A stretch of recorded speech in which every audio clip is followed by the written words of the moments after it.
I talk about theorists, I talk about practitioners. A theorist is a person who reads a book, doesn't do it, reads a book, learns about something, and then talks about it. A practitioner is myself. A practitioner is a person like me. I wanted to be an expert in the mind, a mental toughness guy, beyond mental toughness. The only way to do that, in my eyes, is to put yourself in hell. Put it in hell repeatedly. Repeatedly put yourself in hell and study how you process it. And that's how I was able to come up with all these different ways, all these different tools to slow the mind down in hell. Because the mind just speeds up. The mind wants to get out of the painful situation, the suffering. It can't process it. So that's what I realized by going through all these different processes of being in hell weeks. You know, it's just that. I love that, man. How the mind processes in hell. We've all experienced it before. There's something we have to do, but even though we know this, we can't convince ourselves to sit down and get it done. Instead, we are overwhelmed with all of the distractions surrounding us. Our thoughts run rampant, eclipsing the voice in the back of our head, telling us to get back on track. We feel out of control, like we can't take charge of our own actions. Temptations are all around us, and foolishly, we keep giving in to them. If this scenario resonates with you, then you are more than likely suffering from a lack of self-discipline. Self-discipline is all about being able to have control over yourself and what you do, say, or think. Because we live in a society that prioritizes pleasure over logic, we fail to realize that self-discipline is integral to our success in life. Without self-discipline, there's very little that we can accomplish, no matter how big our hopes and dreams are. We can't get to the place we want to be in life just by dreaming. Achieving success requires action. Self-discipline is important for a variety of reasons, but the major one is the fact that having self-discipline can completely change the trajectory of your life for the better. You will not only be healthier and happier once you master self-discipline, you will also find that you are a much more successful person in business, relationships, and numerous other areas of life. Self-deprecation is no longer looked down upon. Rather, it is expected. We limit ourselves by downplaying our abilities, and as a result, many people do not realize the power that they have within them. No matter how much you feel like your abilities are lacking, you are capable of achieving great things, both in your professional life and your personal life. You have the strength deep inside you to fight your way through anything life throws at you, no matter how tough. Developing a strong sense of self-discipline can completely change your life. This is coming from someone who has experienced firsthand how self-discipline can lead to great success. Before gaining a strong sense of control over my life, I often felt hopeless and lost. Now, I am on track to achieve many great things, and I consider myself a highly successful person. I firmly believe that I would not have been able to achieve what I have today if it wasn't for the fact that I dedicated myself to learning about self-discipline and how to apply it to my own life.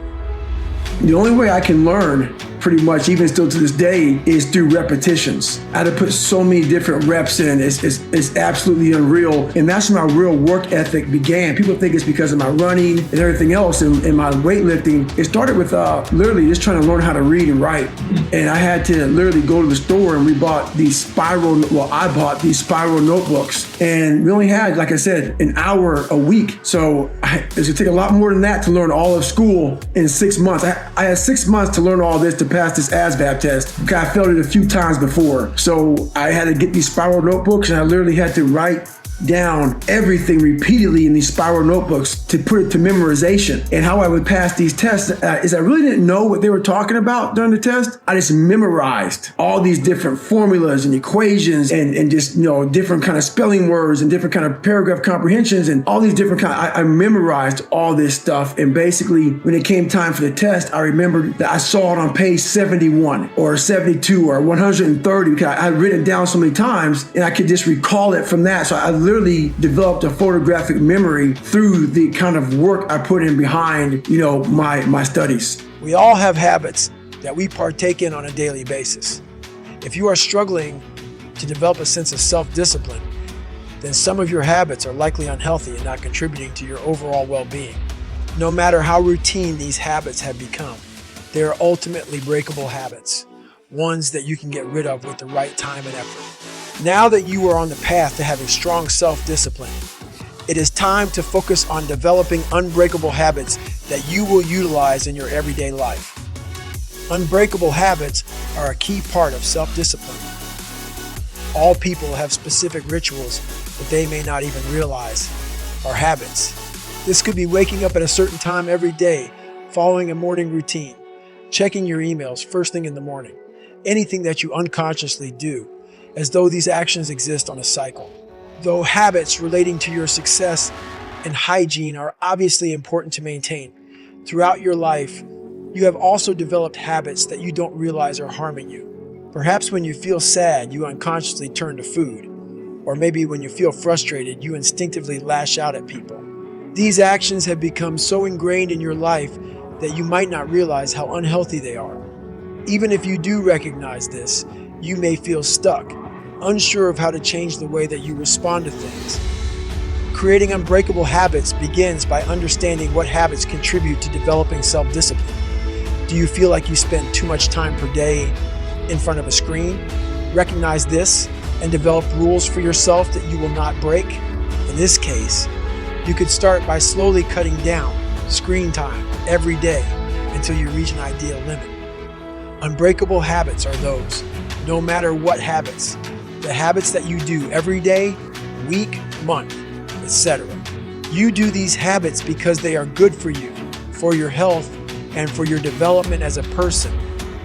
Committing yourself to honor these habits can have a huge impact on your success in life. And if you feel like you are not where you want to be, then developing unbreakable habits can change everything.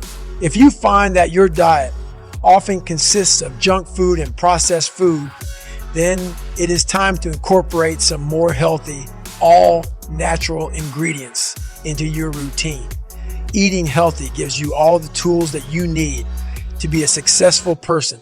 When you eat healthily, you are more energized, leading to greater productivity. Eating healthy also does wonders for your mood, allowing you to have a more positive outlook on work and get your tasks done efficiently.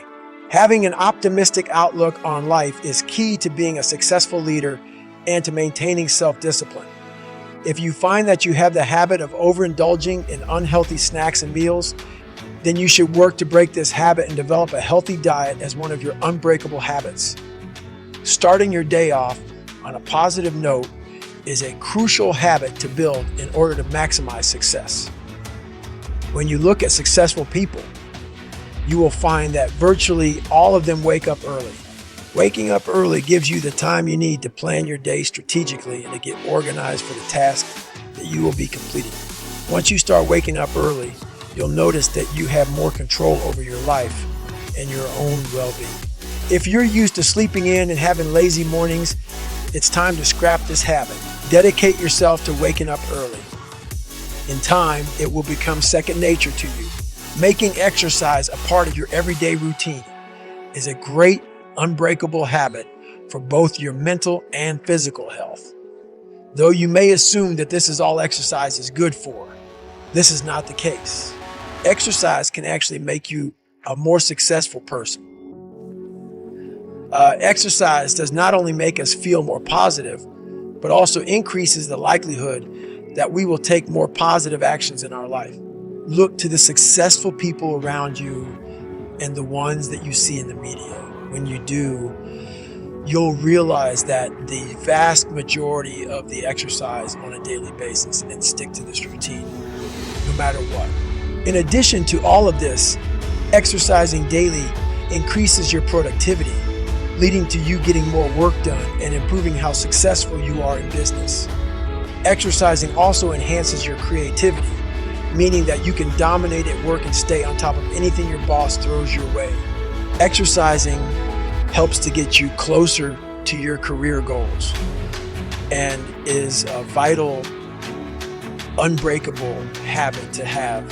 I started this crazy stretch routine, and I literally have healed myself through the discipline I had. And what people won't believe is I got to a point where I stretched out for 8 to 12 hours a day. And it went from that to 6 hours a day. Then from 6 hours a day to 4 hours a day, the more I would open up. So the hips And are your soul. is there like a specific routine of stretches that you would go through, or I would sit and stretch a whole big routine, a whole mess of like opening up your abductors, because your abductors are attached to your hips, your hip flexors, everything is attached at this region here, your midsection, your hips. And my hips got so tight that I couldn't even squat down. I had so much back pain. So that's why another reason why I started running. Running, you stay upright. I couldn't squat anymore. I couldn't do any of that powerlifting stuff. So the only thing I can do is run. Running didn't bother me too bad. And it got to the point where I couldn't run either. And my health got real poor. And my spine was collapsed. And I got real sick. And basically, I healed myself. No doctor can find out what's wrong with me. So I couldn't run a lot. I couldn't do any activities. So I said, you know what? I'm going to bury myself in stretching. And what happened was I had this huge knot on the back of my head. The knot came from my spine collapsing and getting tighter and tighter and tighter. It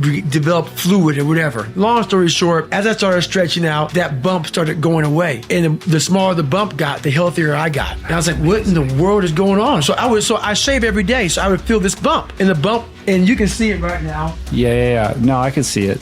Yeah. Most people think everybody's a bump in the back of the head. My bump was like this big. It was huge. And the more I stretched, the more it went away. The more it went away, the healthier I got. I was like, man, so I'd be like, I'm going to keep on stretching. So my stretching it was crazy. And I got healthier. And I was like, my God. So I stretched more and more and more. And now I've been doing it now for 3 years. I haven't missed a day of stretching in 3 years. Almost nothing in life is constant. Conditions and circumstances are perpetually in flux like the winds and the tide, which is why my mind is never fixed. I tack and adjust, forever searching for my new 100%. Age, health, and the responsibilities we carry can be limiting. That doesn't mean we should give in to those limitations or use them as excuses to let ourselves or our dreams go. But we can acknowledge them as long as we are committed to finding out what we can still do given those limits, whether they be temporary or indefinite, and maximizing that. Every day, thousands of people wake up to a life defined by newfound limitations that are difficult to accept. Maybe they've been diagnosed with a terminal disease or suffered a spinal injury. Could be they lost a limb or are suffering from PTS. More often, the shifting circumstances are not nearly so dire. Sometimes it's good news that changes the equation. Maybe you are a new parent or landed a lucrative gig that demands 10 to 12-hour workdays. Could be you recently got married, which means you have to consider more than just your own goals. No matter the variables, your new 100% is out there waiting for you to find it. The thing is, most people don't want to, because whenever you're trying to find your new anything, it means you're not who you used to be. And that can be depressing enough to give up the search. Some people use their new circumstances to dial down their effort level instead of adjusting their approach and still giving it their all to achieve their goals. You've got to work with what you have. I couldn't run a ruck, but that didn't mean I was out of the fight. No matter what you are dealing with, your goal should be to maximize the resources and capabilities you do have. If you've suffered a freak injury or received a diagnosis that changes everything, what does your new maximum effort level look like? A lot of people bide their time and wait to see what happens next, but a year or two later, they find they are still waiting. With every unfortunate turn in life, no matter how heavy the weight, you have to be committed to pushing back against that pressure with effort. No matter your age, abilities, disabilities, or responsibilities, we must all stay committed to finding our new benchmarks. Because not only does that keep your mind engaged and your demons at bay, you actually might achieve things the old you never could have conceived.